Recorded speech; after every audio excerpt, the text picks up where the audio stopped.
Side खबरों के लिए सब्सक्राइब करें फ्लेम मीडिया और उसके बाद बेल आइकन को प्रेस करें ताकि सबसे पहले आपको मिले एक्सक्लूसिव खबरें।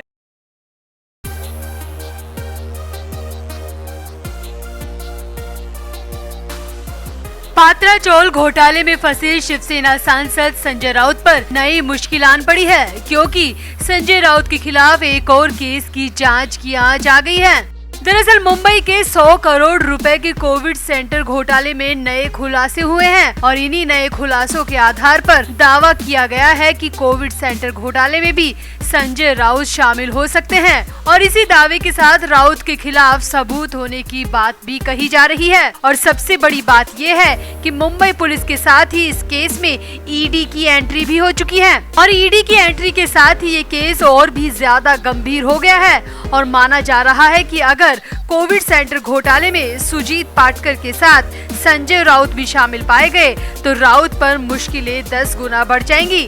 तो क्या है कोविड सेंटर घोटाला और कैसे अब मुंबई पुलिस के साथ ईडी की भी एंट्री इस केस में हो गई है और राउत के खिलाफ सबूतों में कितना है दम, आपको बताते हैं सब। आप भी वीडियो को शेयर करें और 100 करोड़ रुपए के इस घोटाले पर अपनी राय जरूर दें। आगे बढ़ने से पहले आपको बता दें कि नीतू की पलटन का नया व्लॉग आ गया है, जिसे देखने के लिए नीचे डिस्क्रिप्शन में दिए लिंक पर क्लिक करें। सपोर्ट करने के लिए लाइक, शेयर और सब्सक्राइब भी जरूर से जरूर करें।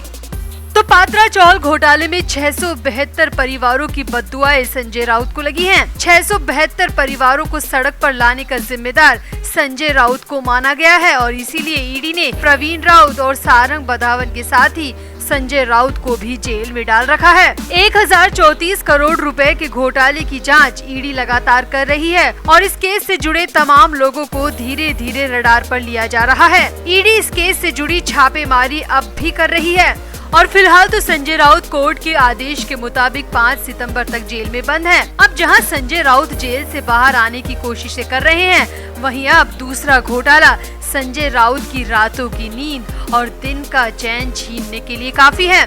जी हां, मुंबई में हुए 100 करोड़ रुपए के कोविड सेंटर घोटाले की चर्चा जोरों पर है। बीजेपी ने इस नए घोटाले को लेकर वैसे तो फरवरी 2022 से ही हल्ला बोल रखा है, मगर संजय राउत की गिरफ्तारी के बाद बीजेपी की तरफ से कोविड सेंटर घोटाले की जांच की मांग और भी तेज हो गई है और तुरंत जांच की मांग करने की भी याचिका कोर्ट में लगा दी गई है। बीजेपी नेता किरीट सोमैया ने नई मांग की है कि शिवसेना सांसद संजय राउत के एक करीबी सहयोगी से जुड़े अस्पताल के खिलाफ मुंबई पुलिस द्वारा शुरू की गई जांच को मुंबई पुलिस की आर्थिक अपराध शाखा को सौंप दिया जाए। यही नहीं, सोमैया ने तो अपनी मांग में ये भी कहा है कि अगर कहीं से भी लगता है इस घोटाले में पीएमएलए की धाराएं भी बन रही है तो ईडी को भी इस मामले की जांच में दखल देना चाहिए, क्योंकि ये मामला सीधे तौर पर कोरोना मरीजों से जुड़ा हुआ है। कोर्ट में इस मामले की सुनवाई के दौरान सोमैया के वकील लक्ष्मण कनाल ने कोर्ट में बताया कि इस मामले में आजाद मैदान थाने में प्राथमिकी दर्ज की जा चुकी है और याचिका में मांग की गई है कि इस मामले को मुंबई की क्राइम ब्रांच को सौंपा जाए और ईडी की दखल अंदाजी की मांग भी किरीट सोमैया की तरफ से वकील ने कोर्ट में की है। फिलहाल तो कोर्ट की तरफ से इस मामले की सुनवाई के लिए 30 अगस्त का समय दिया है और अब 30 अगस्त को इस मामले की सुनवाई कोर्ट में होगी। किरीट सोमैया के वकील ने कोर्ट के बाहर मीडिया कर्मियों के सवालों के जवाब में कहा कि ये घोटाला बहुत बड़े स्तर पर हुआ है, इसमें पॉलिटिशियन के सपोर्ट के बिना घोटाले की संभावना ही नहीं है। वकील ने बताया कि हमारे क्लाइंट किरीट सोमैया को पूरा शक है कि इस घोटाले में ऐसे नेता भी शामिल हैं जिनसे सुजीत पाटकर की दोस्ती रही है या बिजनेस या किसी भी वजह से वो एक दूसरे के करीबी रहे हैं। अब सोमैया के वकील ने सीधे तौर पर तो संजय राउत का नाम नहीं लिया, मगर इशारों में कह दिया कि सुजीत पाटकर के साथ बड़े पॉलिटिशियन जो कि सुजीत पाटकर के बिजनेस पार्टनर हैं, वो भी इस मामले में शामिल हो सकते हैं और सोमैया के वकील ने इस एंगल से भी जांच की मांग मुंबई पुलिस से की है।